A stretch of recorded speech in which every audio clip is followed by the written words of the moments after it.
Hey guys, I'm Dov, and today I'm back with more Total War Warhammer 2 online action. Today we're here with a fun 2v2. I'm fighting with Professor Pone. I, of course, have the Warriors of Chaos, and he has taken the Skaven. As you can see, we're fighting up against Turin and Italian Spartacus. So, Turin has taken the Vampires, and like a true hero, he is taking the terrifying, the mighty Helmangorst, the man himself.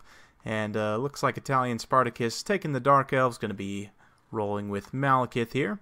So let's go to the army compositions. For myself, since Professor Pone took the Skaven, I decided to go with a mobile support build. This is not a build that would really work on ladder without a partner, so it's definitely a 2v2 focused build. We've got Big Bird, 2 Shaggoths to support the Skaven. We've got one here and one sitting on top of the hill, a unit of Poisoned Warhounds, 4 units of Chaos Chariots, and 4 Marauder Horsemen. So yes, indeed, bit of a Surtha Ek build here to support the Skaven, since they have plenty of infantry. Professor Pone here's got a front line of Plague Monks, looks like 4 of them mixed in with Clan Rats, 2 Rat Ogres. He's got the Plague Priest on the Plague Furnace, and a Gracier on a Screaming Bell, 2 Warp Lightning Cannons, a Storm Vermin with Halberd, and I believe that's about it. No Gutter Runners, nope. Alrighty. So moving on to Turin's Vampires, he's got the Feasters in the Dusk, very sneakily Vanguard deployed over here. He's got some Blood Knights supported by the Dire Pack, so very strong mobile squad here. The main line is going to be a mix of zombies and skeleton warriors with the Sternsmen mixed in as well. He's got 2 Terrorgeists and a Necromancer. For the Dark Elves, we've got Cold One Knights here, and I believe there's one on the other flank as well. Infantry is relatively low tier, a mix of Black Art Corsairs and Dread Spears with 1 Harganeth, looks like 2 Harganeth Executioners, 3 Spears, and a few Dark Riders with repeater crossbows. This unit of Dark Riders getting absolutely mauled by the Warp Lightning Cannon right off the bat here. Of course, Malekith and 2 Dark Shards in the rear, so very strong army. Let's get straight to it. So right off the bat, we're going to be doing a bit of skirmishing with these Cold One Knights. I'm a little bit sloppy and do get caught a little bit here, but the goal is if we can get enough armor-piercing missiles, we can get these guys to rampage, and then, you know, we'll be able to kite them into oblivion. Meanwhile, the Warp Lightning Cannon's doing a great job just ransacking these mobile units here. It's already done a ton of damage to Blood Knights, and getting this side-on angle with a cannon-type artillery, which the Warp Lightning Cannon definitely is absolutely brutal, because it'll cut through multiple unit models and just do a ton of damage. So looks like Professor Pone has switched targets onto these high-value infantry here. It's not going to do as good there, but, you know, definitely will get some damage done. Meanwhile, just kind of screening with the chariots here, we're able to take up a very large area. So we're kind of, you know, able to screen out this whole side of the battlefield here, but I do not want to take a pitched engagement up against the Dire Pack, although they do technically count as infantry. So I'm curious. I might have to test this a little bit. Test chariots against hounds. Let me know if that's something you guys would want to see, because I believe hounds count as infantry. So you can see we're able to rampage this unit of Cold One Knights here, and you're going to be able to pull them down with the axes. A little bit dangerous though. These Dark Riders are compromising the flank position there, but Helmangorst definitely taking some missile fire here. This is really not good for him. He's taking a lot of damage. However, Helmangorst does heal very quickly, so you know, he might be able to stand in there. If he takes too many direct hits, he'll go down, but you know, he's definitely going to be able to get to his healing cap at the very least. Meanwhile, mainline engagement's about to go underway. Skaven going to be breaking the charge with some Clan Rats summoned up here, and then the Plague Monks doing a general charge all across the line. Very good cinematic stuff. 2v2s are absolutely wild and a lot of fun. Some friendly fire, never mind the Skaven there. Looks like a bit of a miss on that chill win there, and I believe Italian Spartacus actually casted this live on his channel, so I'll have to toss a link down in the description below so you guys can go check out him and Turin. I believe they did a live cast. So over here we're just bogging down the Dark Riders with the Hounds and screening with the Shaggoth as well. Meanwhile, the Chariots have rolled through the infantry engagement and done a ton of shock damage to the Dark Elf infantry, and just getting into the rear line of the nasty Warp Lightning going down there. Didn't actually make too solid of contact, but still. Chariot's doing some nice damage. The Warp Lightning Cannon's continuing to get value as well. The whole time we can keep them secure here is going to be good. One of them is going to get compromised a little bit here. Big Bird is calling down some, Searing Doom on these Sternsmen here.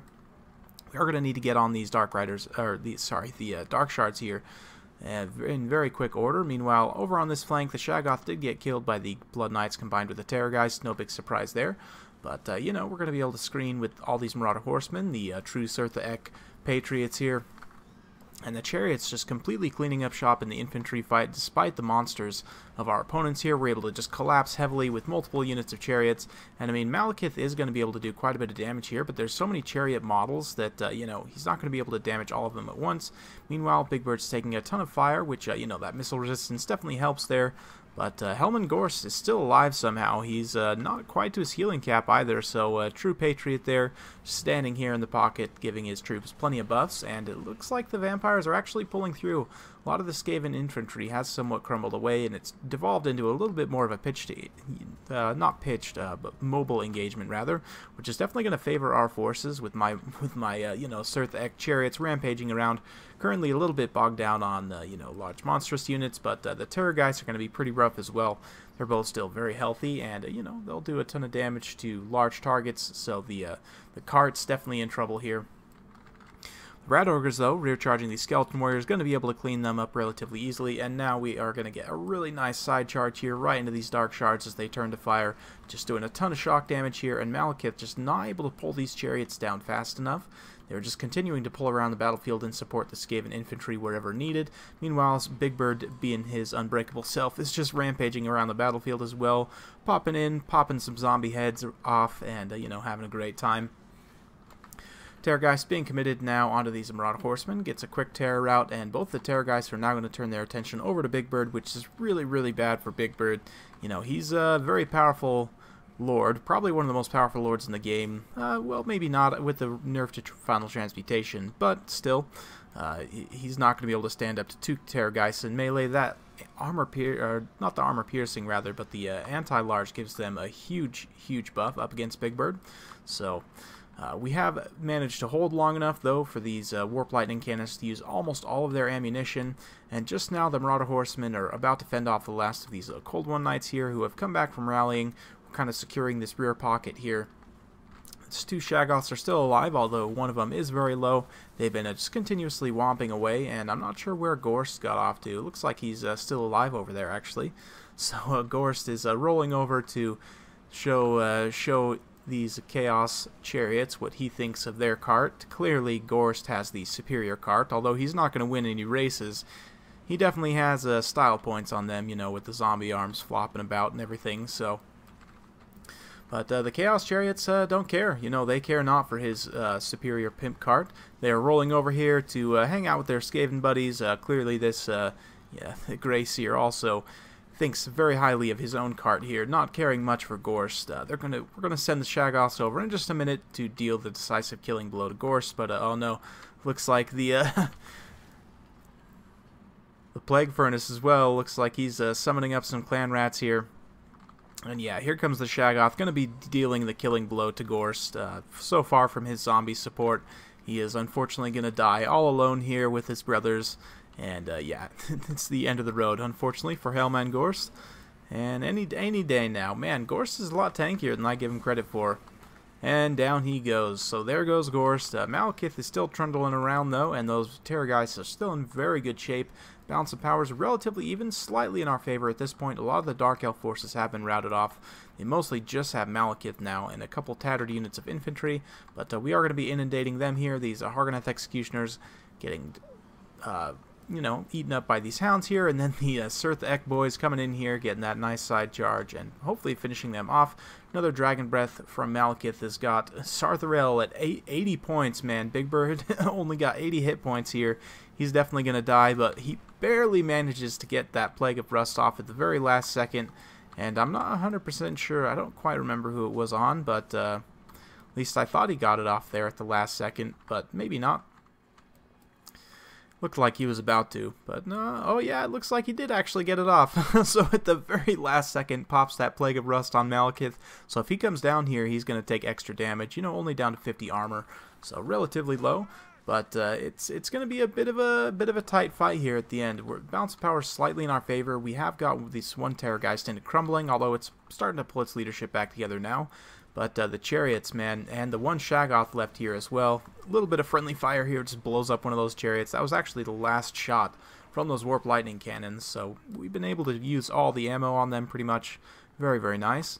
But the terror is very real at this point. Shaggoth is really the only thing on my roster that's immune to terror, so it's going to be tough to hold things together, but we'll see how we can do.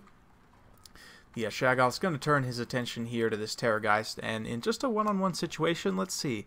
The Terrorgeist has pretty decent combat stats. It does have poison and 53 melee defense. Of course, the Dragon Ogre Shaggoth currently has 53 melee attack because the XP Chevron it's gained through the battle, so it's a bit of give and take there, definitely. But similar type weapon strength. Of course, the Shaggoth has a little bit higher, but then again, it's not flying, and you know, it's tough. It's a very even matchup, but this Shaggoth is going to go down to the double Terrorgeist here, and Malekith coming down as well.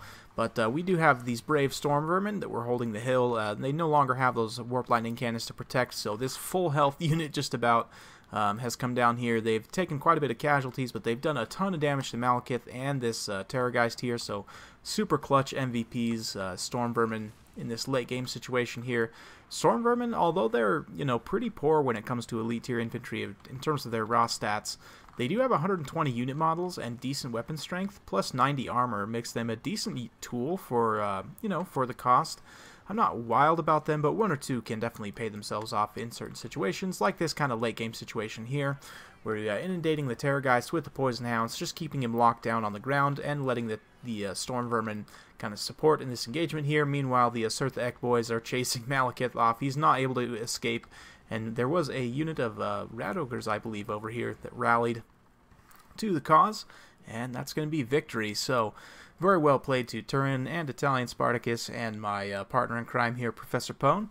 So very fun stuff. Let's go ahead and take a look at the army breakdown. So starting with Professor Pone's army, yeah, man, those Plague Monks, 166 and 165 kills respectively on these guys. Really, really nice. 82 here, only 14 on this one, which is a little bit curious, but you know, that Storm Vermin held until the late game, definitely cleaned up shop. Rat Ogres did some nice damage as well, but the real MVPs here are the Warp Lightning Cannons, just getting a ton of work done on the high-value targets. And the Plague Priest and Grace here, of course, did a lot of work as well.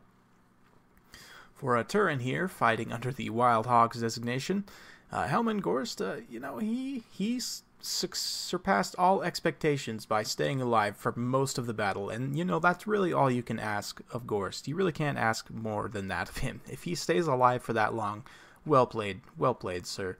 In terms of the rest of the army, I mean, the Terrorgeist really got some nice work done. 2 XP chevrons on the Blood Knights as well, so they must have got some high value kills there.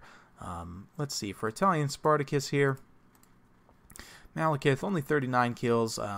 You know, depending on what his Dragon Bests were used on, I know he was killing Big Bird for some of that time, so you know, got some pretty decent work done there. 166 kills and 2 chevrons on these Executioners here. Only 29 kills. I'm not sure if these guys had this chevron before the battle. I didn't quite pay attention, but I believe these Corsairs all had theirs before the battle, as did this Dark Rider here. These guys just got melted by that Warp Lightning Cannon early on. It's definitely quite fun. I recommend you guys go watch the live cast, because it's pretty funny when you see Italians' reaction to that. For myself, let's see, Big Bird, 67 kills, all across the line. Chariots did some really nice work against the infantry, and then I kind of held in the late game there. And Chariots are actually a decent unit for pinning flying monsters on the ground, surprisingly enough, because they have the mass to stop them up in a way that cavalry can't really, and they're fast enough to keep up with them generally.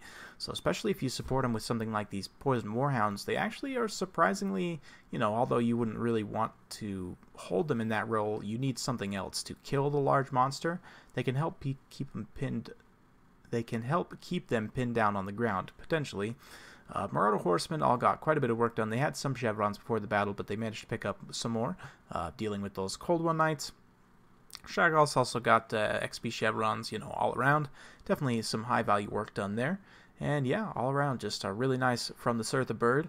And hope you guys enjoyed watching this bit of wild 2v2. I know Italian Spartacus put this up on his channel, and of course, like I said, I'll leave a link down below. Definitely recommend you guys go check out him and Turin live casting that.